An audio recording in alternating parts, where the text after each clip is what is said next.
Сәлем, сіздермен бірге Жұлдыз. Бұл менің алғашқы блогым Weight Loss Life бөліміне кіреді. Яғни бұл менің арықтау блогыма аштады. Весідан 74 килограмм дегенді көргенде, ё-моё дедім ол. Аңғыршыш. Мынан деген алдым жалын. Сол бір отырмын. Шалбар вообще бүкінен түсіп кетейін тұр. Мен осыдан бірер ай бұрын весідан 74 килограмм дегенді көргенде шок болып нақты арықтау керек деп шешім қабылдадым. Қазіргі таңда 74 килограммнан 62 килограммға дейін салмақ тастадым. Яғни 12 килограмм. Әлі де өзімді идеализировать етіп жатырмын. Сол үшін де өзіме де, өзгеге де мотивация болсын деп осы видеоны түсіріп отырмын. Weight Loss Life бөлімі тек бұл видеомен ғана шектеліп қалмайды. Яғни бұл бөлімді мен әрі қарай жалғастыратын боламын. Сол үшін каналға тіркеліңіздер. Әрине, көмектесе қуаныштымын.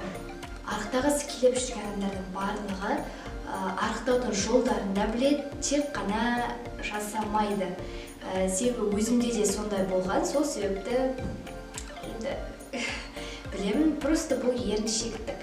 Және де арықтау керек деген ой ғана болды, іске келгенде нет.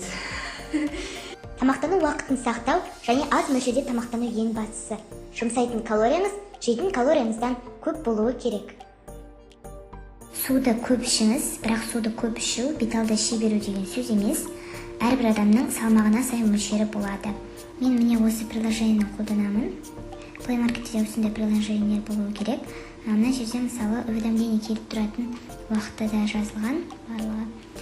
Потом, егер де сіз қанша мөлшерде ішу керек екенін білмесеңіз, калькулятор воды бар. Мысалға, мына жерде менде 62 килограммда 2170 деп тұр миллилитр. Яғни 1 килограммға 35 миллилитр ішу қажет. Міне App Store'ға кірдік. Мына жерден өзіңізге ұнаған таңдап алсаңыз болады. Түр бар.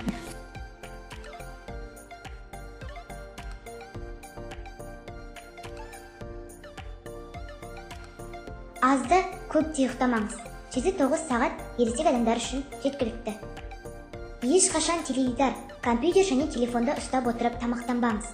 Не үшін барлық жерде осылай айтады деп ойлайсыздар? Себебі тамақтан басқа нәрселерге алаңдап отырып, біз әдеттегі мөлшерден көп жеп қоюымыз әбден мүмкін. Асықпай отырып тамақтаныңыз. Маған ең қиын болғаны осы. Көрінетін жерден артық тағамдарды, яғни печенье, конфет тағы басқаларын алып тастаңыз. Бұны енді лайфхак деп айтсақ та болатын шығар. Артығымен жирный тамақтарды, тәттілерді, сахарды артық тұздалған ашына рационыңыздан алып тастаңыз. Егер алып тастай алмасаңыз, аз жегеніңіз дұрыс.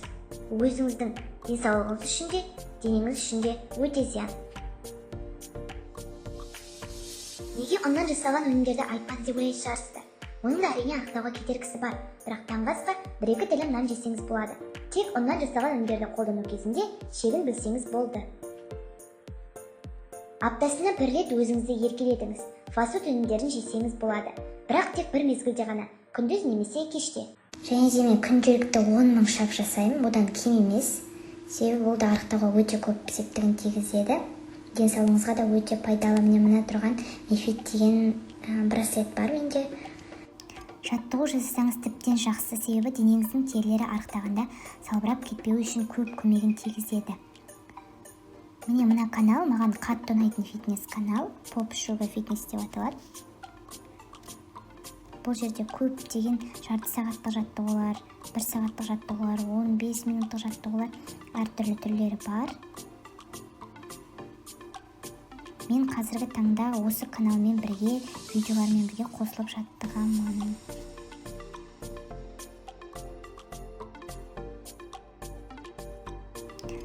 Және де таңертеңгі жаттығуларды мен басында мына приложениемен жасап жүрдім. Одан кейін YouTube'дан көптеген 5-15 минут аралығындағы таңғы жаттығуларды жасайтын болдым. Ең бастысы өзіңізге сеніңіз және де іске кірісіңіз. Каналға тіркеліп, әрі қарайда менімен бірге өзіңізді қолға алып, пайдалы және қызықты видеолар тамашалаңыздар.